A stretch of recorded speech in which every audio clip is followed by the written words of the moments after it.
Hello बच्चों, let's read the question.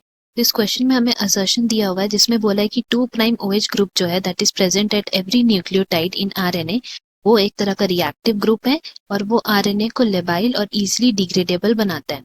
जिसका reason दिया हुआ है कि आरएनए स्टेबल है और mutate at a very slower rate. इसके लिए हमें ऑप्शंस दिए गए हैं इन दोनों के स्टेटमेंट के लिए। तो यहाँ हम बोल सकते हैं कि हमारा की कॉन्सेप्ट हो जाएगा जेनेटिक मटेरियल। तो जैसे कि हम लोग जानते हैं कि पहले अर्लियर टाइम्स में जेनेटिक मटेरियल को लेके कॉन्फ्लिक्ट होता था कि कौन सा डीएनए या आरएनए कौन सा बेटर जेनेटिक मटेरियल है।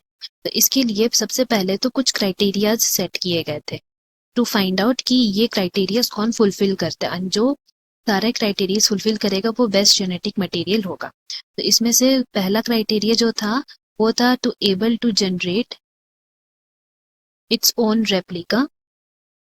फिर लिखा था कि that particular genetic material should be stable किस फॉर्म में, केमिकली भी और स्ट्रक्चरली भी।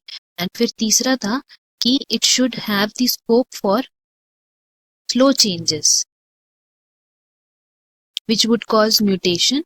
एंड वो रिक्वायर्ड रहेगा किस प्रोसेस के लिए, इवोल्यूशन प्रोसेस के लिए स्लो चेंजेस होना चाहिए। एंड फिर फोर्थ हमारा क्राइटेरिया था कि वो खुद को एक्सप्रेस कर पाना चाहिए किस फॉर्म में, इन दी मेंडेलियन कैरेक्टर्स। तो ये कुछ क्राइटेरियाज थे जो फुलफिल करेंगे एंड ये जो क्राइटेरिया है that was fulfilled by DNA. तो इसीलिए डीएनए को बेस्ट या फिर बोल सकते हैं बेटर जेनेटिक मटेरियल बोला गया था as compared to RNA, because DNA replicate भी कर सकता है सेमी कंजर्वेटिव वे में वो भी, और वो स्टेबल भी है एंड उसमें स्लो चेंजेस होते हैं ना। इसके रीजंस की बारे बात करें तो हम लोग डीएनए को क्या क्या बोले थे कि डीएनए अपना रेप्लिकेट खुद कर पाएगा, दैट मीन्स वो सेमी कंजर्वेटिव है।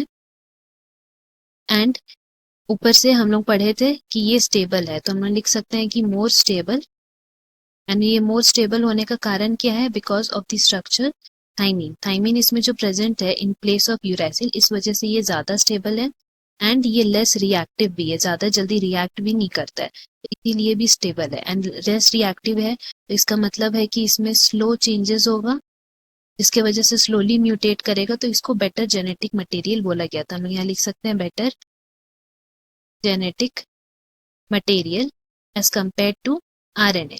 नाउ अभी हम लोग आरएनए की बात करें तो आरएनए जो है वो इट वर्क्स एज कैटलिस्ट की तरह काम करता है, जिसके वजह से क्या है कि ये हाईली रिएक्टिव है।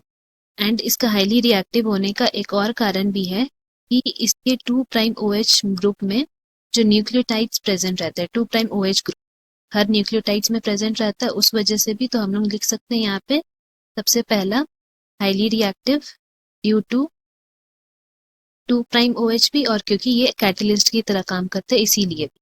तो उस वजह से क्या होता है कि ये most of the time unstable रहता है। एंड अगर अनस्टेबल है तो इसमें जो म्यूटेशन होगा वो भी एट फास्टर रेट होगा, बहुत जल्दी जल्दी इसमें म्यूटेशन भी होगा, तो उस वजह से ये जेनेटिक मटेरियल एक प्रॉपर नहीं हो सकता है। नाउ हम लोग स्टेटमेंट देखेगा तो असर्शन तो हमारा सही है कि 2' OH ग्रुप के वजह से न्यूक्लियोटाइड जो है हमारा आरएनए में वो रिएक्टिव ग्रुप हो जाता है।